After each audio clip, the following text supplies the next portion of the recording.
The soldiers help to maintain and run these schools.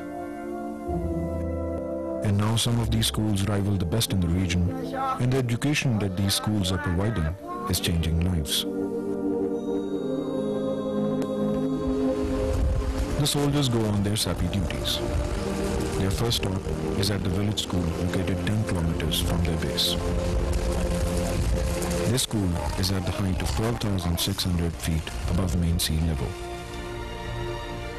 Here the soldiers interact with the children, some teach, some help around. And after the school, the soldiers mount their chariots of salvation and move on. They move on to their next destination, the village of Gyari.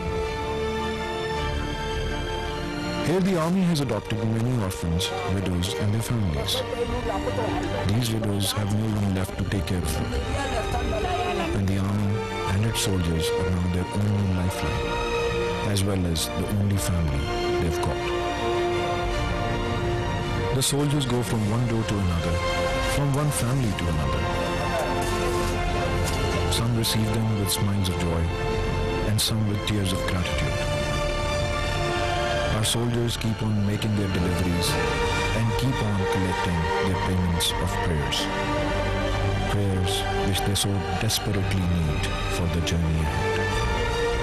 Another day of their journey to their destination has passed.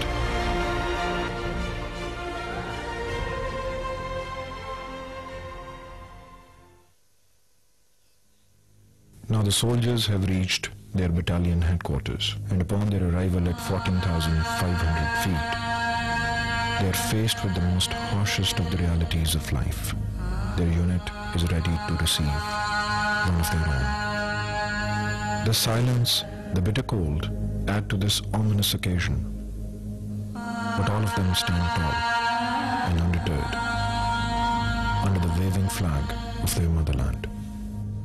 They stand proud in the knowledge that one of their own, their brother in arms, has offered the ultimate sacrifice, and no act is more honorable than that. The martyred brother is being carried proudly by his fellow soldiers, and he arrives back to his unit as royalty. His name forever written on the wall, right alongside his fallen comrades. He's now part of history. His work here is done. Even though a nation tonight has gained a martyr, but somewhere down in the plains, a wife has lost a husband. Some children have lost their father. A mother has lost her son.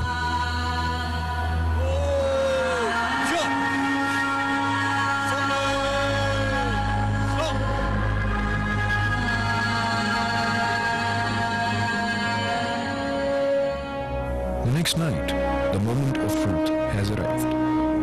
The final leg of their journey is about to start. Our soldiers are ready to face an immense challenge which lay ahead. A small but a graceful ceremony is held for the departure of every party. Their journey to their post will take another 15 days. Due to the extremely cold temperatures at night, the risk of avalanches is minimal. But traveling at night carries with it its own set of troubles. Here your first mistake is your last.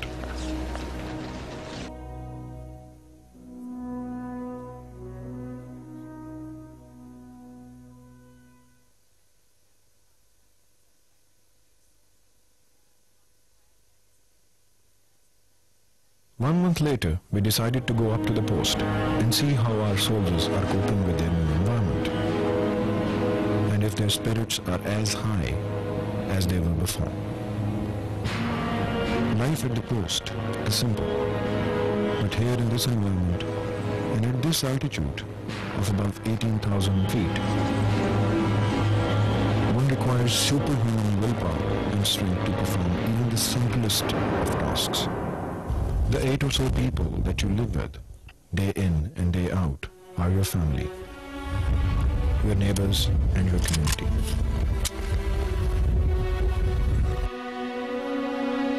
Here in this frozen wilderness, one discovers emotions that you never thought existed.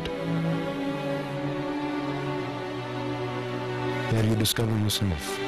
You discover who you are, not only as a person, but also as a soldier.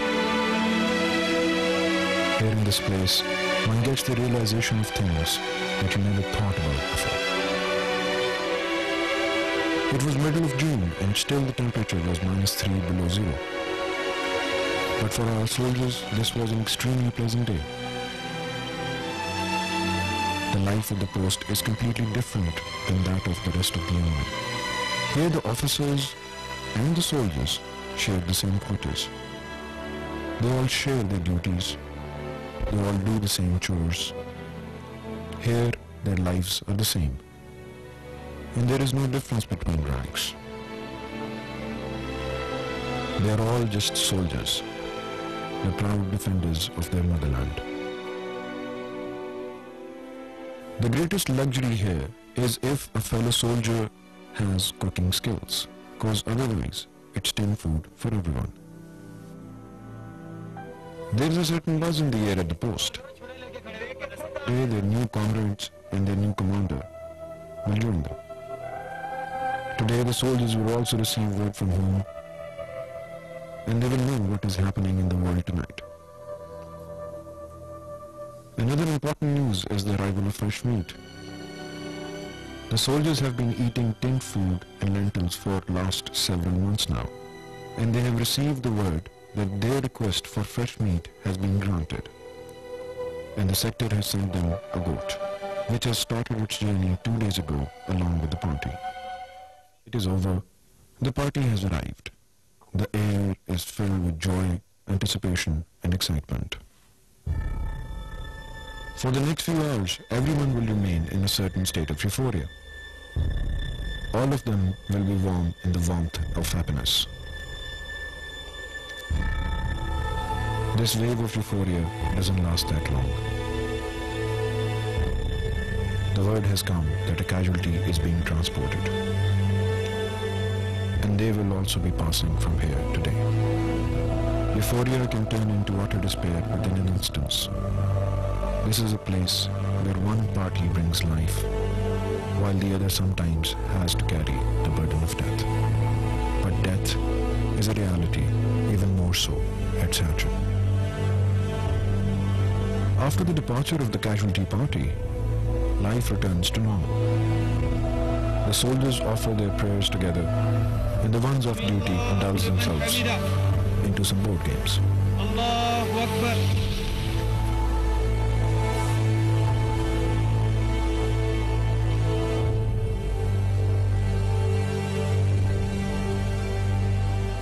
The temperature is now -12 degrees, and the soldiers start their night patrols.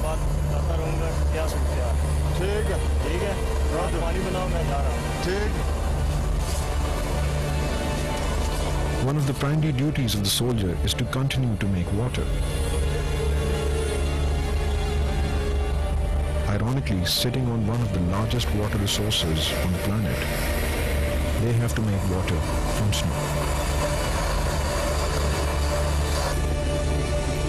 And the cold, bitter, dark night moves on. Since it is the night, the soldiers at the post are expecting another party to pass through. A light in the distance beacons the arrival of the party. There is life again at the post. These men will be guests of the post for a couple of hours. While they stay at the post, they will rest their weary feet and gather strength for the journey ahead. They will share their experiences with each other over a cup of tea, which is extremely welcome at these temperatures and at this time of night.